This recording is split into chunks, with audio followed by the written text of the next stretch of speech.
সাইয়েদনা মারিয়াম আলাইহিস সালাম, যার নামে আল্লাহ তাআলা কোরআনে একটা সূরা দিলেন, উনি পৃথিবীতে এমন একজন মহিয়সী নারী, যেই নারীর গর্ভে, যেই নারীর পেটের ভেতরে স্বামীর স্পর্শ ছাড়া সন্তান দিয়েছে কে? সাইয়েদনা ঈসা আলাইহিস সালাম পেটে আসলেন। মারিয়াম আলাইহিস সালাম লজ্জা পেলেন।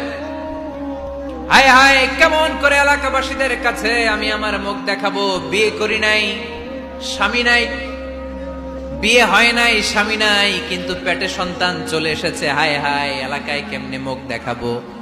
লজ্জায় পড়ে মারিয়াম আলাইহিস সালাম এলাকা থেকে চলে গেলেন। কি অবাক করে কাণ্ড! বাচ্চা ভূমিষ্ঠ হওয়ার জন্য, বড় হওয়ার জন্য 6 মাস 7 মাস লাগে নাই, পেটে বাচ্চা আসার সাথে সাথে বাচ্চাটারে বড় করে দিয়েছে কে? সাইয়েদাতুনা মারিয়াম আলাইহিস সালাম এবার বসে বললেন, বুঝতে আরম্ভ করলেন প্রেগন্যান্সির পেইন উঠেছে। হঠাৎ করে পেট থেকে বাচ্চা ভূমিষ্ঠ হয়ে যাওয়ার পরে উনি কাঁপতে আরম্ভ করলেন। ক্ষুধার চোটে খাবার কিছু নাই, সামনে ঝর্ণা, উপরে একটা খেজুর গাছ।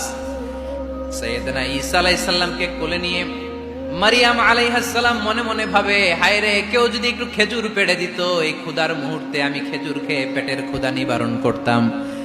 রব্বুল আলামিন মারিয়ামকে উদ্দেশ্য করে আয়াত নাজিল করে দিলেন, ওয়া হুজ্জি ইলাইকি বিজিযইন নাখলাতি তুসাকিত আলাইকি রতবান জানিয়া। কোরআন সাক্ষী, হুজ্জি ইলাইকি বিজিযইন নাখলা, এর মানে হচ্ছে মারিয়াম, কেউ পেড়ে দিবে না, একটু কষ্ট করে হাতটা উঁচু করে খেজুরের ডালা ধরে ঝাঁকুনি মারো, টস টসে কাঁচা পাকা খেজুর নিচের দিকে পড়বে, তারপর তুমি তুলে খাবে। সুবহানাল্লাহ পড়েন। আল্লাহ চাইলে অটোমেটিক্যালি কারামাত হিসেবে খেজুরগুলো নিচে ফেলতে পারতেন না?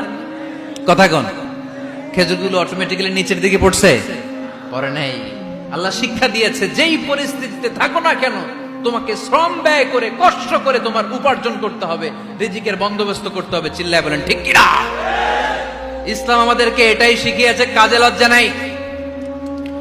আবার বিশ্বনবী বললেন, ইন খামাতিস সাআ ওয়া ফি ইয়াদি আহাদিকুম ফাসিলাতুন, তোমাদের কারো হাতে যদি একটা চারা বীজ থাকে, সে যদি দেখে কিয়ামত হতে শুরু করেছে, ফাইন ইসতাতাআ আন ইয়াগরিসাহা ক্বাবলা আন তাকুমাস সাআ ফালইয়াগরিসহা।